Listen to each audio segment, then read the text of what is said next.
이시바 총리가 옴으로 인해서 정상화에 지지를 했다는 측면에서 금리 인상은 더 강화될 거다. N전은 끝났다. 저는 이거는 전혀 맞지 않는 방향이다. 일본 같은 경우는 사람 한 명이, 총리가 한 명이 바뀐다고 해서 시스템이 쉽게 바뀔 수 있는 제도가 아니라 결국엔 일본 국민들한테 계속적인 전폭적인 인기를 얻게끔 프레임이 이미 만들어져 있고 그 프레임 안에서 다른 부분만 있을 뿐이지 사실상 큰 틀의 변화는 없다.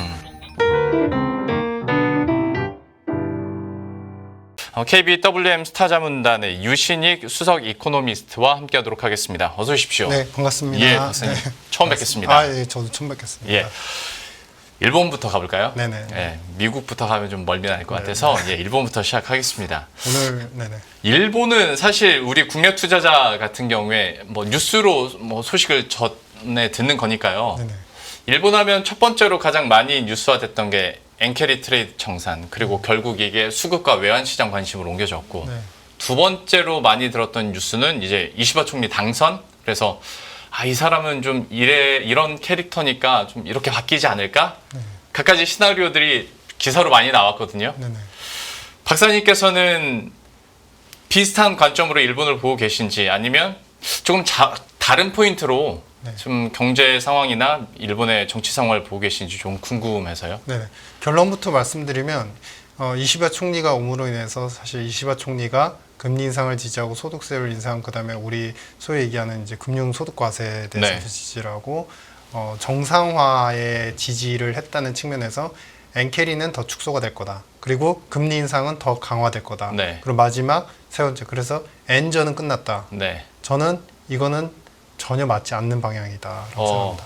물론 이제 저도 전망의 측면에서는 틀립니다. 많이 틀립니다. 그런데 출발점이 잘못됐다는 거죠. 뭐냐면 일본 같은 경우는 사람의 문제가 아니라요, 캐릭터의 문제가 아니라요, 시스템의 문제입니다. 그러니까 자민당이라는 이 체계를 히스토리컬하게 우리가 1950년대 때부터 사실 그 프레임을 좀 이어서 보신 분들 같은 경우는 이게 자민당의 정책, 일본의 정책이 사람 하나 바뀐다고 바뀔 수 있는 게 아니구나라는 걸 절실히 깨달을 텐데, 오늘은 이제 그 내용을 좀 말씀드리고 싶어서 이렇게 이제 자리하게 됐습니다. 좋습니다. 근데 사실 본격적으로 얘기하기 전에 또 뭐 진행자 입장에서 반문을 해보자면, 총리가 뽑히고 나서 2주 동안에는 일본 중앙은행도 그렇고 그러니까 어쨌거나 뭐 금리 인상하고 어쨌거나 지금까지와는 조금 다른 흐름을 나타내지 않을까라는 움직임들이 있다 보니까 국내에서는 좀 기대라고 해야 될까요? 아무튼 그런 생각을 하게 된 거거든요. 그럼에도 큰 물줄기, 역사적인 큰 물줄기를 봐야 된다라는 특별한 이유가 있을까요? 그러니까 지금 말씀하신 거는 이제 처음으로 돌아가겠습니다. 애초에 처음으로 돌아가서 우리가 자민당이 처음에 건립된 그 계기를 먼저 보셔야 되는데요. 그 자민당이 그 당시에 이제 기시노부스케라고 아베 총리의 외할아버지신데 1900년대 중반, 그러니까 20년대, 30년대 그때 이제 민주당 의원이셨는데 그때 이제 자민당을 만드셔서 완벽하게 이제 우파의 어떤 정치 세력을 만드셨어요. 근데 그 당시만 해도 사실 반발이 되게 많았었습니다. 그러니까 소위 얘기해서 뭐 민건강보험, 큰 틀에서 보면 건강보험, 그다음에 국민연금, 최저임금제도, 이걸 해야 된다. 그러면 뭐가 필요하죠? 돈이 필요하잖아요. 그러니까 돈이 필요하다고 해서 세금을 올려야 됩니다라고 그때 언급을 하면서 한때 질타를 받았어요. 어디로 주로 질타받은 그 집단이 어디냐면은 우리 노동자 집단들, 노동자 그 조합이라든지 이런 데에서 굉장히 질타를 많이 받았고, 그럼에도 불구하고 이 이제 기시노부스케는 계속 밀고 나갔죠. 밀고 나갔는데 그 다음에 이제 우리 잃어버린 10년인지 아니면은 정상으로 오기 위한 과도기의 10년인지 모르겠지만 1980년대, 90년대까지 이 정책들의 기조가 이어지면서 자민당의 정책 때문에 사실은 일본 어찌 보면은 이제 제국주의적인 어떤 정서가 형성됐던 게 80년대, 90년대 그 사이였거든요. 물론 버블이 많아서 꺼지긴 해서 그 당시 몇 년 동안은 굉장히 많은 이제 질타를 받기도 했습니다. 하지만 2000년 초반으로 넘어가면서 이제 일본 경제가 약간 스무딩되고 계속 이제 다운그레이드가 되니까 일본 국민들은 다시 그때를 그리워하는, 그러니까 자민당을 그리워하는 역사적인 어떤 패턴이 형성이 됐죠. 그러니까 이게 어떤 일이 발생을 했냐면요. 이 자민당의 정책들이 우리가 이제 소위 얘기해서 우파니까 우경화다. 그러면 우파다. 그러면은 우파의 나쁜 점들을 잘 생각해 보시면은 그런 언급들을 하세요. 그러니까 우파면서 포퓰리즘. 그러면은 어떻게 연결이 되냐면은 소위 말해서 기득권층, 보수층들을 위하는 정책들을 하는데 그 정책만 인기몰이를 해서 더 많이 하고 저소득 계층들은 많이 포용을 하지 않고 약간 나몰라라는 그런 정책들. 그래서 있는 사람들만 더 배불리게 하는 정책들로 생각을 하시는데 사실 이제 우리 이 일본 같은 경우 자민당은 완벽하게 그동안에 굉장히 오랜 지지를 받고 있음에도 불구하고 여당의 자리를 놓지 않는 딱 근본적인 이유는 창조적 그 보수주의다라고 얘기를 하고 포용주의적 보수주의다 이렇게 얘기를 해요. 근데 그게 이제 어떻게 보면 중저소득 계층들을 위한 정책의 포커스가 되게 많이 되어 있는데 네. 막상 큰 물줄기의 외교적인 거나 금융적인 정책을 보면 기득권층을 절대 그 이득을 놓지 않게끔 해줘요. 예. 그러니까 미국과의 손을 더 강화하고 그 접점을 더 강화하죠. 그런 부분들이 어찌 보면 전부 다 포용을 한다는 측면에서 포용주의적 보수주의다 이렇게 표현을 하고 네. 이게 이제 엄밀히 더 이제 정확히 얘기를 하면은 사실 경제적으로는요 온갖 군데다 돈을 다 쓴다는 거예요. 그러니까 취사 선택이 아니라 모든 곳에 다 돈을 쓴다는 거예요. 어느 곳에도 돈 막힘이 없게 어느 곳에도 불만이 일어나지 않게끔 한다는 거예요. 그래서 그러면 이 자민당이 과연 항상 지지를 받았느냐? 사실 2000년대 초반에 이제 고이즈미 총리가 오시는데 네. 이분도 이제 강력하게 계속 주장을 합니다. 다시 고이즈미 총리가 이제 총리가 되어서 우리가 잠깐 잃어버린 10년 때문에 잠깐 우리가 잘못한 적은 있었지만 결국에 일본이란 나라가 완성이 되려면 그리고 예전의 제국주의적인 어떤 그 영광을 다시 누리려면 우린 사회보장제도나 임금제도 그다음에 연금제도를 갖다 확립을 해야 된다 하면서 그 당시에 연금개혁을 실시를 하게 되는 거예요. 그때도 부침은 물론 그때도 있었어요. 네. 당시에도. 근데 그래서 2008년도쯤에 우리가 이제 동일본 대지진이 일어났었죠. 네. 그래서 그 당시에 와 자민당을 그렇게 믿어왔고 보수주의면서도 포용주의 실업 우리 청년 실업까지 걱정하니까 그리고 노인 그 건강보험까지 걱정하니까 이 우파는 국익도 해치지 않으면서 중저소득 계층까지 감싸 안으니까 믿어야 되겠다라고 생각했던 분들이 이제 약간 등을 돌리기 시작한 거예요. 아 믿었는데 어쨌든 잘 안 됐고 그거는 사실 자연재해인데 항상 이제 그 당시에 이제 정부 탓을 하게 되거든요. 네네. 그래서 그 당시에 좌파 쪽이었던 민주당 쪽으로 이제 집권당을 만들어줍니다. 국민들이 투표를 해가지고. 그래서 그때 한 1, 2년인가 잠깐 이제 민주당이 집권을 한 적이 있었어요. 근데 이제 그때부터 사단이 나기 시작하는 겁니다. 민주당이 그래서 이제 대지진이 일어났는데 대지진 직후에 뭘 하고 있냐면 복구 작업만 하는 거예요. 정책을 내야 됩니다. 네, 우리는 열심히 복구하겠습니다. 계속 산과 들과 바다로 공장으로 계속 복구만 하는 거예요. 이것을 그 타개할 만한 뚜렷한 경제적 정책이 묘책이 없는 거예요. 예. 그러니까 사람들은 아 그래도 구간이 명간이구나. 수십 년 동안 그래도 우리나라 일본을 이끌어왔던 이 일본을 예. 그래도 지탱했던 자민당이구나라고 하면서 이제 그때 아베 총리가 다시 이제 들어서면서 자민당이 집권 체제를 갖추게 되고요. 그때 아베 총리가 양적 완화라는 개념을 이제 처음 이제 그 외치기 시작하는데 네. 그러면서 BOJ한테 양적 완화의 일환으로서 이제 돈을 계속 풀면서 채권을 구입하고 본원 통화 공급 정책을 해라라고 이제 어찌 보면은 중앙은행인데 하다를 하게 되죠. 근데 그때 양적 완화는 뭐냐면요. 미국이 말하는 양적 완화랑 좀 개념이 틀립니다. 단순히 채권을 사가지고 양적으로 퀀터티 이징을 하겠다는 게 아니라 네. 경제가 축소되는 것을 막고 이 축소된 경제보다 더 부흥된 경제를 만들기 위해서 크게 만든다는 측면에서 양적 완화였어요. 작아지지 않고 더 크게 만든다. 예. 규모의 경제를. 그래서 그때 이제 아베 총리가 오면서 전체적으로 보면은 정책들이 완벽하게 이제 흡수가 되기 시작을 하죠. 어떻게 흡수가 되기 시작하냐면요. 이미 2000년 초반부터 일본 같은 경우는 우리는 이제 얼마 되지 않았지만 아동수당, 예. 실업급여, 고용보험, 그다음에 연금개혁, 그다음에 슬라이딩 연금이라고 해서 물가에 연동되어서 받는 사람들 입장에서는 물가만큼 높은 수치를 충분히 계산해서 주는 연금 제도를 그때 만들기 시작해요. 예. 그러니까 사실 지금 지나고 보면 우리도 다 있는 거 아니야? 아동수당 있고 그다음에 실업급여 있고 그다음에 뭐 그 당시에 있었던 이제 우리 이제 육아 관련해서 육아를 하는 이제 가정이나 부모들한테 급여를 지급하는 그런 제도들 우리나라 지금 있잖아요.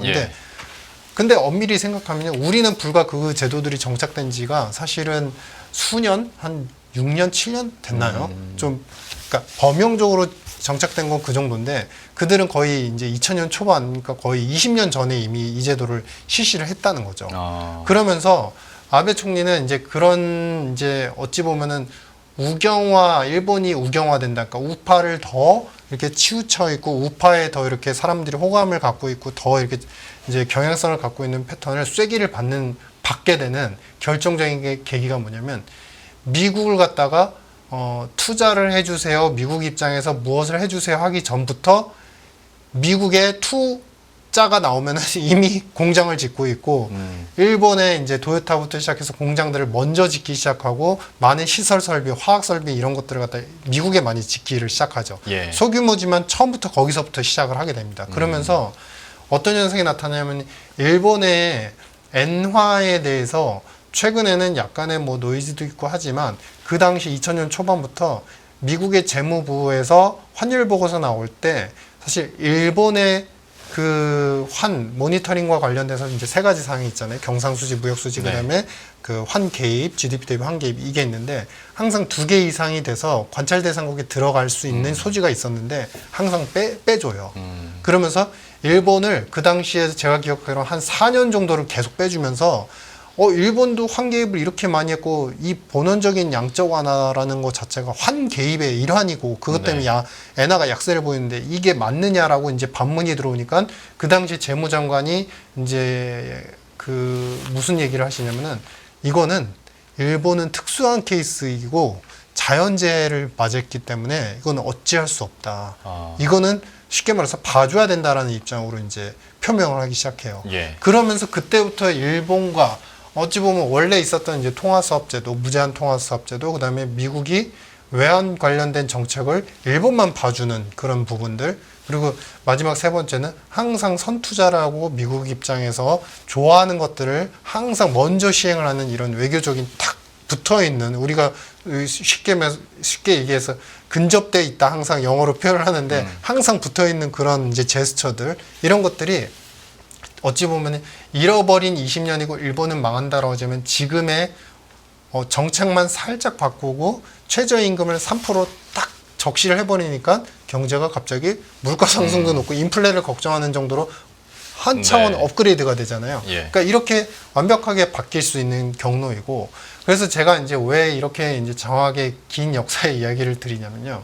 우리는 한국인의 입장에서 이 이시바 총리가 그 전에 언급했던 사항들이 있어요. 첫 번째는 금융소득 과세, 그 다음에 금리 인상을 어느 정도 찬성한다, 그 다음에 소비세율을 인상해야 된다. 이런 정책들이 마치 이분의 캐릭터상, 이분이 긴축적인 스탠스를 보임으로 인해서 일본 자체의 경제도 약간 다운그레이드가 될 수 있고 그게 엔화 강세와 동시에 엔캐리 축소로 이어질 수 있는 불안정성을 갖고 있다고 생각하세요. 근데 저는 전혀 그렇지 않다. 첫 번째 소비세율 인상과 관련해서는요.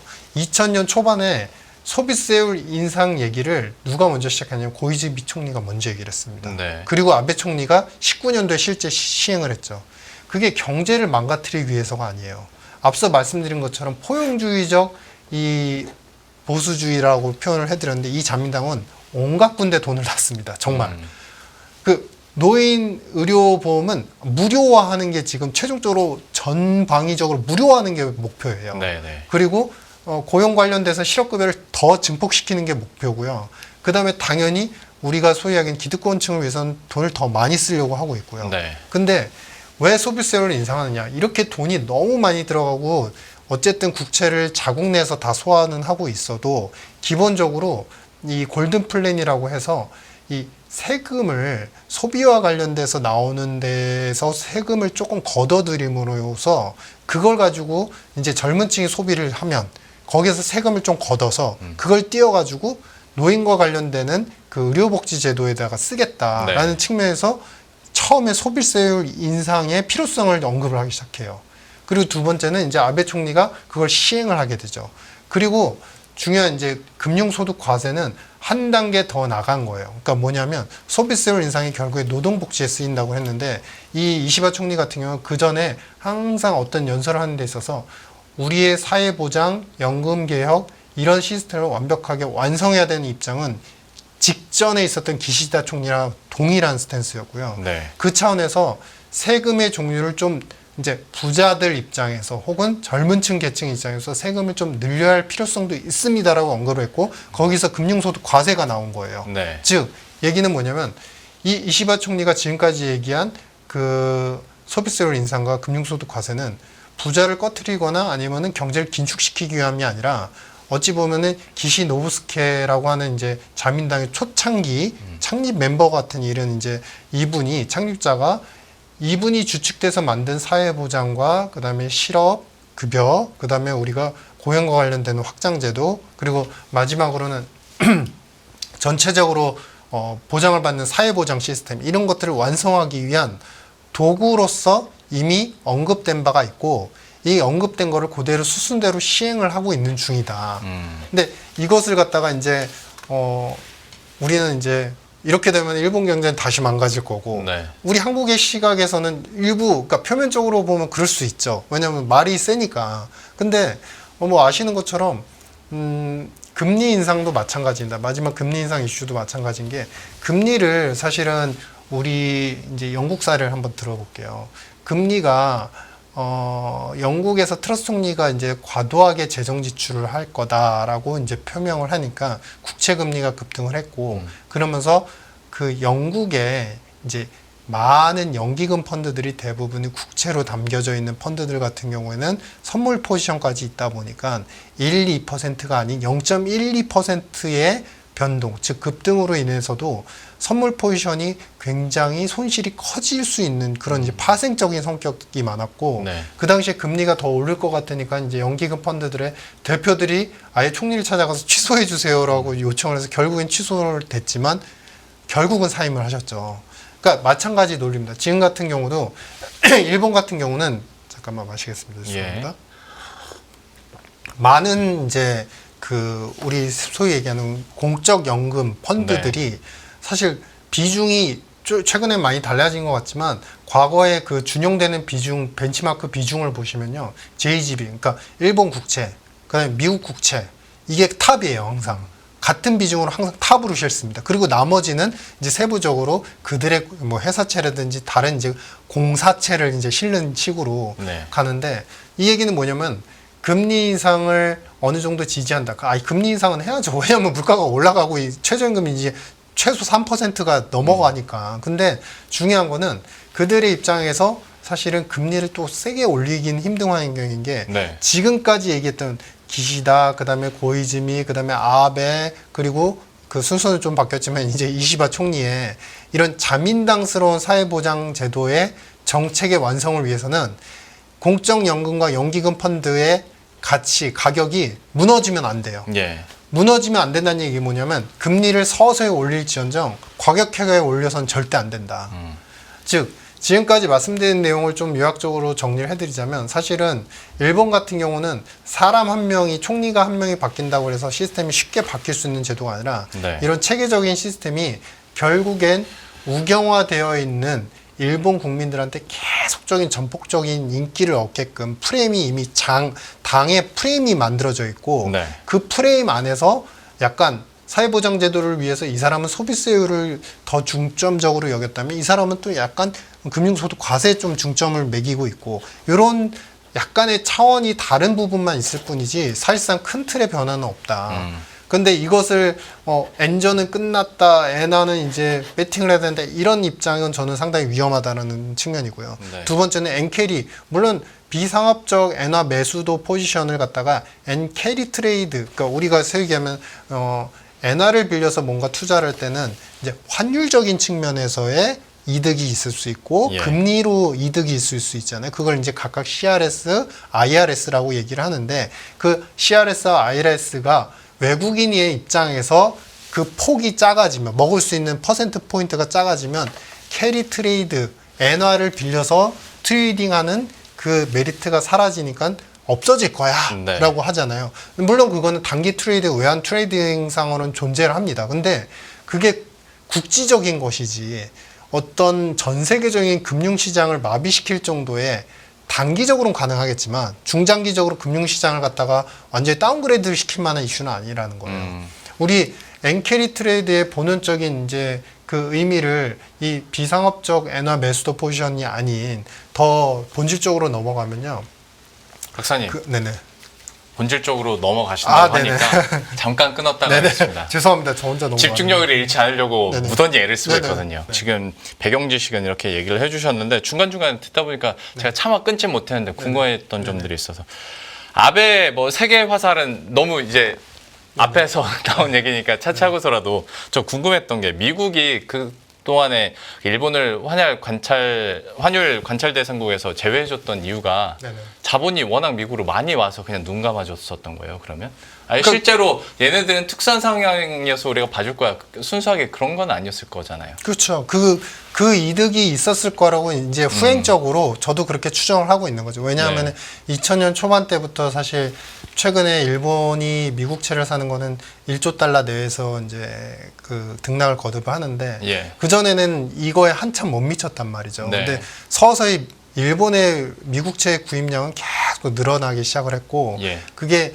일본계 우리가 소위 얘기하는 이제 해외에 있지만 일본계 자본으로 세워진 일본계 해외 은행들을 보면 네. 그 은행들까지 포함하면 사실은 일본 이제 당국 중앙은행이 사는 국채의 비중보다 더 사실 1조 달러 이상 더 그쵸. 많은 걸로 추정이 돼요. 그러니까 예. 그만큼 어느 정도 어드밴티지를 암묵적으로 약속을 했다라고 이제 추정이 되는 거죠. 그러니까 옛날에 우스갯소리로 뉴욕의 웬만한 고층 빌딩이랑 네. 하와이는 다 일본 거라고 아, 할 정도로 그렇습니까? 네. 자본들이 많이 있었는데 제가 이걸 밑밥으로 깔고 여쭤본 이유 중에 하나가 네. 엔캐리 트레이드 청산과 관련해서 우리가 계속 좀 예의주시하고 있었던 게 물론 환율 그다음에 일본의 재정 정책이나 중앙은행의 통화 정책에 대한 것도 물론 있겠지만 네.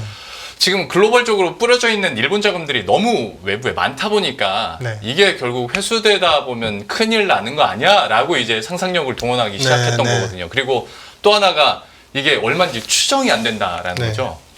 그러면 그 문제에 대해서는 좀 어떻게 우리가 자, 심각성을 거기서 봐야 포인트를 이미 말씀을 해주셨어요. 답을 다 말씀해 주셨는데 상상력이라는 거죠. 상상이라는 거죠. 근데 두 번째는 숫자가 추정이 안 된다. 그게 그렇죠. 간접적 추정은 됩니다.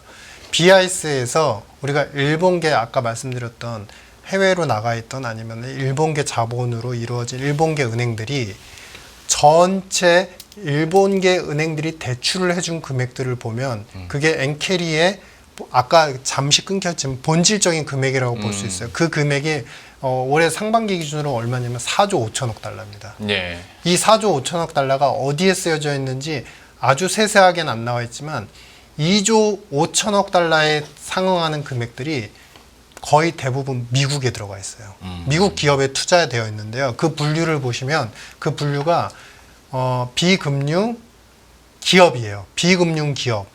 non-financial, non-banking, 그러니까 비금융, 비은행 기업들한테 투자가 돼 있고 네. 이 금액들은 소위 얘기해서 마치 FDI, 우리가 외국인이 직접 투자하는 금액처럼 장기적으로 투자하는 금액처럼 들어가 있고요.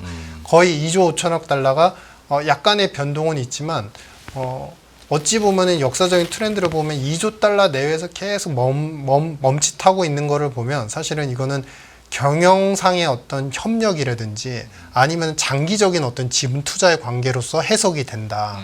그리고 나머지 이제 2조 달러는 이제 우리 이제 그 아시아 쪽하고 유럽 쪽 자금으로 이제 나눠져 있는데 제가 왜 이 분류를 비금융 비은행 쪽인 점을 강조해 드렸냐면 우리가 이제 아까 상상력이라는 표현을 해드린 것처럼 예. 엔캐리는 많긴 많아요. 4조 5천억 달러면 그 정도가 얼마냐면은 지금 미국의 대형 상업은행들이 갖고 있는 현금 가용이 한 4조 달러 되거든요. 그러니까 거기에 맞먹는다는 그렇죠. 수준이죠. 네. 근데 그 금액이 금융 자산에 들어가 있고 일시적 금융 차익을 위해서 돈이 들어가 있는 게 아니라는 거예요. 지분 투자의 개념으로서 들어가 있고 네. 물론 하루에 수십억 달러 정도 뭐 100억 달러 못 미치는 금액으로 우리 엔캐리를 이용한 외환 매도, 네. 지상업적 포지션은 맨날 발생을 해요. 네. 근데 그것이 결국에 심리는 흔들 수 있어도 중장기로 돈이 확 회수가 돼가지고 금융시장이 메말라가는 현상은 그거는 진짜 상상력이다. 이런 생각입니다. 대다수가 그러니까 뭐 금융투자에서 나오는 단기자금 막 이런 성격이 아니라는 네, 거잖아요. 맞습니다. 아, 그렇기 때문에 뭐 사실 인간은 상상력 때문에 공포감을 갖는 거니까 그런 측면으로 저희가 이해를 한번 해보겠고, 그리고 또 이제 그러면 다시 말씀하셨던 설명에서 돌아가서 사실 그 자민당 총재 선거 나왔을 때 시장에서는 쇼크긴 했었습니다. 그때 당시에. 그리고 뭔가 바뀌지 않을까? 우경화가 약간 좀 주춤할 수도 있겠다라는 그래서 분석들이 많이 좀 있었거든요. 근데 결과적으로 일본의 정치적 흐름 큰 맥락을 봤을 때는 역시 뭐 여기서 우경화 꺾이는 게 아니라 그러면 더 가속화될 수도 있다고 우리가 받아들이면 되겠습니까? 그렇죠. 가속화가 돼야 되겠죠. 그리고 우리가 그냥 반어적으로 생각하면 이분이 단명을 하기 싫으면, 네. 그러니까 총리로서의 단명을 하기 싫으면 네. 그 정책을 더 잘 이어가게 되겠죠. 그러니까 우에다 총재도 네. 우에다 가조 총재도 사실은 그 전에 히스토리를 보시면 이제 BOJ 총재가 되시기 전에 2000년 초반에 학자이셨을 때는 처음에 우리 일본이 양적 완화라는 컨셉을 먼저 가져왔는데 그때 당시에 이제 이 양적 완화는 뭐라고 언급하셨냐면 나중에 굉장히 위험해질 수 있다. 이 양적 완화 나중에 경제에 큰 데미지를 줄 수 있다. 그리고 2000년 중반에는 경제 관련 이제 그 관료로서 일을 잠깐 하셨는데 예. 그때는 톤이 어떻게 바뀌시냐면 어떤 연설문에서 우리가 이 양적 완화를 시행하는 거는 불가피하지만 조심스럽게 해야 된다.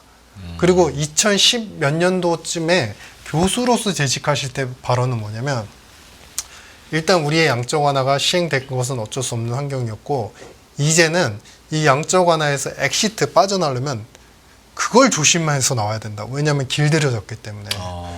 그러니까 이게 왜 이 말씀을 드리냐면요.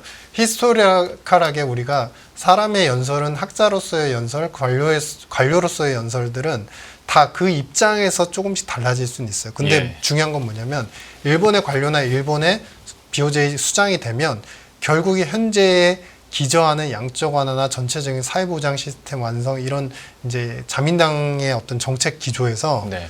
또 틀을 그렇게 크게 바꾸기가 힘들어요.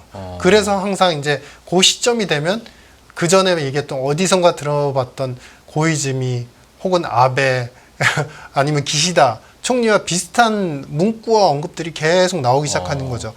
우리 기억하시겠지만 이제 이시바 총리도 당선된 직후에 당장의 어떤 특별한 금융 긴축적 스탠스를 할 생각은 없다라고 바로 이제 입장 표명을 하시잖아요. 네. 그러면서 좀 정리가 되는데 쉽게 말하면은 당의 입장에서 생각해보고 자민당의 정책을 그렇게 꺾을 수 있는 상황도 아니고 꺾어서 볼 수 있는 어드밴티지가 있을 수가 없다는 거죠. 그걸 인정하게 되는 거죠. 그럼 여기서 잠깐 충돌하는 개념 네네. 중에 하나가 그러면 지금까지의 스탠스를 해서 어쨌거나 최종 목적은 경제를 다시 부흥시키는 걸 계속 텐데 부흥시키는 거죠. 경제가 부흥되는 과정에서 네.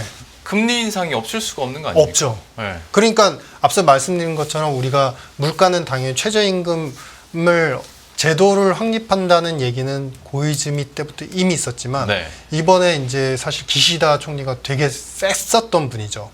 왜냐하면 관료화돼 있다고 그랬잖아요. 네. 자민당도 관료화돼 있고 일본의 기업들도 다 관료화가 돼 있어요. 네. 왜냐? 순환 출자 구조 때문에 주인이 어딘지를 몰라요.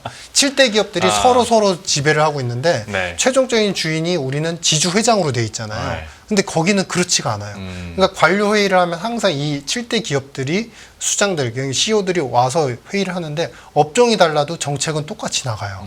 그러니까 이런 관료주의를 타파하기 위해서 사실 그동안 노동조합도 얘기를 했지만 안 먹혔던 걸 기시다 총리는 3%대 최소 3% 이상이라는 임금 인상의 숫자를 탁 꽂아주잖아요. 네. 그러면은 우리가 아주 단순한 논리로 3% 물가는 앞으로 계속 지속이 된다는 거고 네. 그러면은 그 환경에서는 금리는 올려야 됩니다. 그런데 네. 올리는 거를 3% 금리라고 해서 그들이 생각하는 잠재 성장률을 얼마로 생각하는지에 따라서 결국에는 그거에 따라서 적정 금리가 나올 텐데 예. 그걸 그들이 우리는 이걸 적정하다고 생각하지 않아 라고 기준을 잡으면 0.75%까지 금리를 가는데도 3년이 걸리면서 가더라도 그거는 금리 인상은 맞거든요. 그러니까 아주 더디게 우리가 생각하지 못하는 정도의 더디게 완만한 금리 인상이고 여기에 추가적으로 이제 가장 중요한 이제 본원 통화 공급이라는 네. 계속적으로 우리가 M1, 그러니까 M0, M1, M2가 돈이 안 돌아도 계속 풍부하게 있게끔 만드는 BOJ 정책들이 버팀목이 되고 있잖아요. 그거는 네. 계속 한다고 했잖아요. 그러면 우리가 생각하는 것처럼 이렇게 쉽게 이 경제가 다운그레이드가 되고 그들이 생각하는 물가 목표나 이런 것들이 사실은 제가 생각하는 기준은 재정 수지 비율이 플러스가 될 때 진짜 세게 올릴 거라고 생각하거든요. 근데 지금 나온 그 재정 수지의 패턴을 보시면 총리 바뀔 때마다 우리 12년도 그러니까 2008년 아베 총리 이후에 경제 한번 반짝했잖아요. 네네. 심리 사운드 지금 자리를 5개 이상 막 찾아가지고 사람을 못 뽑습니다만 한때 붐이 일었었던 때가 있었는데 그때 붐이 있었고 15, 16년도에 한번 붐이 있었거든요. 근데 그때 재정 수지 비율이 마이너스 2까지 갔다 다시 떨어져요. 예. 갔다가 다시 떨어져요. 여기가 이들의 실링인 것 같아요. 그러니까 이 마이너스 2라는 재정 수지를 넘어설 때까지 이들은 계속 양적 완화라는 개념의 추세는 유지가 될 것이다. 이런 생각입니다. 알겠습니다. 지금의 스탠스들과 앞으로의 흐름들도 저희가 조심히 한번 전망을 들어봤는데요. 마음 같아서는 사실 뭐 아시아판 나토 얘기도 잠깐 여쭤보고 싶긴 한데 저희가 어느덧 33분이 지났고 일부에서 그래도 미국 도장은 찍어야 제가 마음이 좀 놓일 것 같아서 일본 관련해서는 마지막 질문 하나만 짧게 좀 부탁드리겠습니다. 그러면 국내 경제 영향 그리고 우리의 대응 방법에 대해서도 혹시 좀 제언이 있다면 그거 한마디만 하고 미국으로 좀 건너가 보시죠. 짧지만 요거는 조금만 좀 강조를 해드리고 싶은 게 그래서 제가 지금까지 장황하게 말씀드린 결론은 뭐냐면 이시바 총리가 아시아판 나토를 얘기하고 이제 그 아시아권에서의 자유권 그다음에 독립성 그다음에 리더십을 갖다가 굉장히 강조해요. 근데 그게 일본이 주축돼서 미국과 한국이 참여하는 형태가 되거든요. 근데 제가 제일 우려스러운 건 바로 이 부분이에요. 왜냐하면 이렇게 되면 우리가 사실은 결을 그렇게 내비치고 있지는 않죠. 지금 우리가 블록화된 경제, 전 세계가 블록화된 경제에 살지만 우린 직접적인 결을 내비치진 않아요. 그러니까 물론 경제적으로는 이제 미국하고 우호를 하고 있지만 중요한 건 외교 안보적으로는 그렇게 결을 내비치지가 않는데 여기에 사실 우리가 끌려가게 되면요. 지금 북한과 관련돼서 계속 도발과 관련되는 스탠스들이 너무 많이 나고 불안을 조장하고 있잖아요. 중국 대만도 있고. 그렇죠. 중국도 사실 일본의 이 나토, 아시아판 나토는 중국을 겨냥한 거예요. 그렇죠. 근데 중국이 먼저 자극이 되면요. 그 다음에 수순적으로 당연히 북한도 이제는 더 세게 도발해도 되겠구나. 이렇게 이제 스탠스가 매겨질 수밖에 없거든요. 그래서 이런 불안들이 국내의 안보적인 그 코리아 디스카운트에 대한 리스크들을 더 부각시킬 수 있는 게 이게 오히려 더 문제점이고 특히나 중국을 갖다가 겨냥하게 된다면 사실 지금도 우리가 중국 수출은 어려운 게 사실이고 근데 이런 정치적 색깔까지 우리가 원하지 않았는데 외교적인 색깔까지 이렇게 만약에 일본 때문에 매겨진다고 한다면 중국에 대한 수출 경로들 그나마 요즘에 반짝 좋았던 중국 관련되는 화학산업 좋아지지 않을까? 철강이 좀 나아지지 않을까? 경기 부양을 했으니까 이런 부분들은 더 악화될 소지가 더 상당히 크다. 이게 진짜 문제다. 이제 그 걱정인 겁니다. 그럼 우리는 어떻게 해야 됩니까? 뭐 정책 관련되는 이제 담당자님들이 더 현명하게 잘 하시리라 생각을 하고, 그러니까 힘의 균형은 항상 그러잖아요. 세야 되지만 세면서도 미소를 잃지 않는 온화함은 갖고 있어야 되죠. 왜냐하면 뒤를 위해서, 후기를 위해서. 그래서 그런 정책들이 저도 잘 됐으면 하는 바람이 상당히 많은 그런 생각입니다. 딱히 저희 그 딜이 잘 안 되는 느낌이긴 한데 좀 지혜롭게 경제 관료들과 정치 관료들이 좀 잘 해줬으면 하는 바람으로 미국은 딱 두 가지만 여쭤볼게요. 근데 두 가지에 대해서는 좀 길게 답변하셔도 되는데 첫 번째는 저희가 모시는 출연자분들 사이에서도 의견이 좀 다르게 나오는 지금의 미국 경제 위치가 어디냐. 그러니까 회복에서 올라가는 국면이냐 아니면 어떤 경기 하강 침체로 가는 초입 국면이냐에 대해서 박사님께서는 어떻게 분석하고 계세요? 이거 표로 다 설명드리겠습니다. 그러니까 인베스코에서 저도 준용하는 이제 그 도표인데 제가 인용을 했는데요. 지금 이제 보시는 분들은 이미 작년도에 익스펜션이 어느 정도 확장 기조가 작년까지 3년 정도 좋았고 이제 슬로우 다운 해지기 시작해서 컨트랙션 이제 위축으로 간다. 네. 이렇게 보시는 거죠. 도표 한번 보여주시죠. 예. 근데 제가 생각하는 거는 지금까지 리커버리가 되어 왔는데 네. 이 리커버리 가운데서 소사이클상 잠깐 이제 쉬는 구간이 있고 아하. 이게 내년도 넘어가면 익스펜션으로 갈 수밖에 없는 더 확장이 날 수밖에 없는 구간인데요. 네. 그러면 그 근거를 몇 가지만 말씀드리면요. 첫 번째는 우리 이제 GDP 갭이라고 하는 게 있잖아요. 그러니까 예. 실질 GDP에서 잠재 GDP를 뺀 거. 그게 보면은 사실은 아직도 플러스 이제 2% 정도가 나오고 만약에 3분기의 숫자가 조금 그냥 3% 언저리 나온다 하면 1%포인트 플러스인 상태예요. 그러니까 뭐냐면 이게 GDP는 늦게 반영되는 측면도 있지만 사실은 2분기 이상 연속으로 이제 GDP 갭이 마이너스가 나오면 이제 침체의 신호가 기술적으로 완성이 됐다라고 네. 표현을 하는데 지금 침체의 신호는 전혀 없는 상태이다. 그리고 두 번째는 우리가 ISM 인덱스 말고 거시 지표를 몇 개를 더 넣어가지고 중요한 이제 옥스포드 이코노믹스에서 만든 비즈니스 사이클이 있어요. 그 제조업과 관련된 지표인데요. 이 지표를 보시면 소사이클상 계속 오르다가 빠지고 오르다 빠졌지만 지금 상반기를 기점으로 해서 최근까지 이 바닥을 계속 형성하고 있습니다. 그러니까 뭐냐면 지금까지 보였던 작년도의 소매 판매나 서비스업은 사실상 쉬고 있는 구간은 맞아요. 네. 근데 지금 현재 작년까지 계속 안 좋았던 제조업은 이제 거의 바닥을 찍고 올라가려는 국면이거든요. 네. 그래서 이런 상황에서 앞으로 침체가 오거나 경제가 좀 더 약화될 거다라고 하는 것이 상당히 어색하다라는 그렇죠. 측면이 있고요. 세 번째는 뭐냐면 실업과 관련되는 것인데요. 아시는 것처럼 3룰은 저는 이제 안 맞는다라고 계속 이제 다른 곳에서 이제 말씀을 네. 드렸었는데 3룰이 안 맞는다라고 말씀을 드린 건 그 당시에는 노동 참여율 자체가 너무나 고정적으로 좋았던 상황인데 노동 참여율이 빠졌다가 노동 참여율이 다시 늘면서 새로운 사람들이 들어오면서 나오는 실업은 소위 얘기해서 우리가 경제학 교과서에서 나오는 마찰적 실업이라고 하거든요. 네. 구직 활동을 하면서 새롭게 진입자들이 그래서 이 실제로 미국 실업률을 갖다가 분해를 해보면요. 엔트런트 새로 진입한 사람들이 실업을 높이는 이 비율 자체가 제일 높습니다. 네, 네. 이분들이 다 아시는 것이 이민자 그다음에 그동안에 이제 백인분들이 부자셨는데 이제는 이제 돈이 떨어지셨는지 정확히 이유는 모르겠는데 다시 진입을 하면서 잡을 빨리빨리 못 찾는 현상들. 그리고 고용에 대해서도 갑론을박이 말이 많은데요. 제가 제일 주목하는 거는 비즈니스 앤 프로페셔널. 그러니까 이게 뭐냐면 작년 3년간 제일 핫했던 그러니까 논판 페이롤에서 제일 뜨거웠던 그 분야가 비즈니스 앤 프로페셔널이고 이게 뭐냐면 기업과 관련해서 기업이 좋으면 네. 회계 관리도 필요하고 건물 관리도 필요하고 여러 가지 매니지먼트가 필요한데 예. 그 매니지먼트와 관련된 컨설팅을 해주는 직업군이 비즈니스 앤 프로페셔널이에요. 근데 여기가 이제 30만 정도 고용이 뜨겁게 나올 때는 보통 10만 초반대까지 증가가 나왔었거든요. 네. 근데 최근까지의 숫자를 보면 저도 사실 굉장히 고민을 많이 했던 부분인데 이러다가 제일 중요한 그 팩터, 제일 중요한 부문들의 업종 산업군이 꺾이면 이거는 조금 시리어스하게 박인해야 되겠네 했는데 그 분야가 사실 지난달 같은 경우도 한 7만 정도가 늘었더라고요. 비즈니스 프로페셔널. 그러니까 여기 이런 상황에서 지금 경기의 방향성이 다운그레이드로 간다라고 보는 거는 너무 어색하다. 그리고 그렇죠. 마지막 다섯 번째는 지금 2분기까지 미국이 이제 재정 지출로 연율화된 금액이 푸른 금액이 얼마인지 확인해 봤는데 6조 8천억 달러입니다.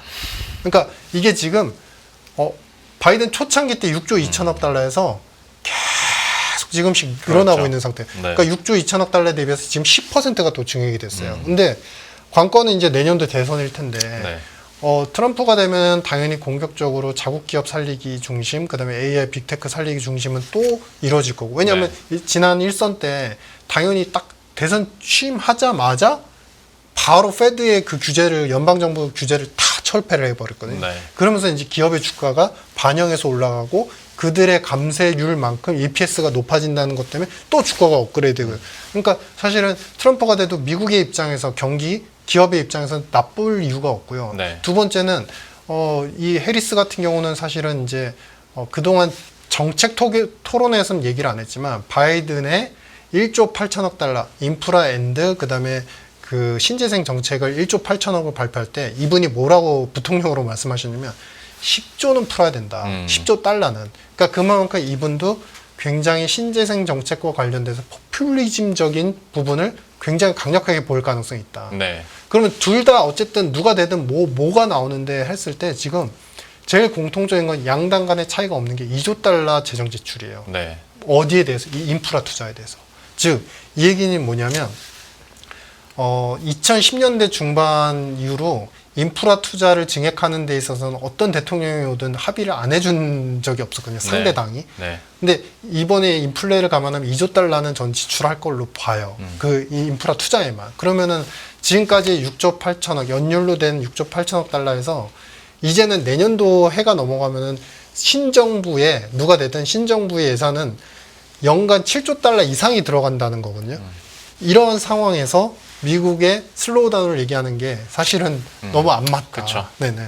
사실 뭐 요즘에 나오는 공약들 보면 두 사람 모두에서 뭐 재정 지출, 뭐 비트코인까지도 같이 얘기하고 있는 상황이기 때문에 네네. 그리고 과거 사례를 봤을 때도 사실 어느 대통령이 어느 쪽 대통령이 되더라도 대선 직후에는 뭐 미국 경제랄지 증시가 네네. 올랐기 때문에 네네. 여기에 대해서는 또 첨언을 해주셨는데 제가 두 가지 질문 네네. 드린다고 했잖아요. 시간이 다 됐지만 그래도 가능은 할 것 같습니다. 죄송합니다. 너무 많이 받았네요. 아닙니다. 두 번째는 워낙 뜬금없는 질문이어서 그래서 미국 대선에서 누가 이길 것 같습니까? 지금까지 판도로 보면 저는 예측 전문가도 아니고 저는 사실 잘 몰라요. 근데 트럼프가 우세해 보여요. 아 그래요. 그러니까 미국에 내에서 지금 경합주 특히 펜실베니아 쪽에서 트럼프가 자꾸 우세한 수치를 저는 확인을 했고 네네. 그 관련해서 이제 뭐 기업 관리자, 매니저분들 수준의 분들하고 이제 잠깐 이제 통화해 보거나 인터뷰해 보면 이제는 샤이 트럼프가 아니에요. 맞아요. 네, 미국을 위한 트럼프고 네, 그냥 네. 이제 백인을 다시 1980년도 이전에 우리 산업화되면서 미국이 막 부흥될 때 빨간 넥타이 이렇게 얇게 네, 하고 네. 나와가지고 아 이제는 우리가 산업혁명가야 그러면서 부자가 됐어 이런 그때의 영광을 되돌이킬 수 있는 트럼프지 사실 이제는 샤이가 아니기 때문에 아니, 요즘에는 네네. 샤이 해리스가 더 그런가요? 많은 것 같은 느낌으로 예, 아, 그러더라고요. 그렇습니까? 세태가. 네네. 아 사실 증시에서는 증시 참여자들도 차라리 트럼프가 나을 거다. 그렇겠죠. 투자하기에도 네네네, 예, 그렇죠. 그런 컨센이 너무 형성이 많이 돼 있기 때문에 네네. 네. 네, 지금 상황을 보더라도 트럼프가 좀 유리하지 않을까. 이거는 사실 가볍게 던진 질문이지만 아, 네네. 여기에 따른 파생이나 또 증시의 영향력에 대해서는 또 할 얘기가 많을 테니까 오늘은 네. 이 정도로 마무리 네, 짓고 네. 다음에 또 기회가 된다면 네. 한번 다시 보시고 미국 네. 얘기 더 깊이 해보도록 네, 네. 하겠습니다. 오늘 KBWM 스타자문단 유신익 수석 이코노미스트와 함께했습니다. 오늘 말씀 고맙습니다. 아, 감사합니다. 안녕하세요. 이승입니다. 더 많은 영상을 보고 싶으신 분들은 화면 오른쪽에 있는 구독 버튼을 눌러주시기 바랍니다. 그리고 영상을 보시면서 좋아요는 필수인 거 아시죠? 항상 인포맥스 라이브를 사랑해주셔서 감사합니다.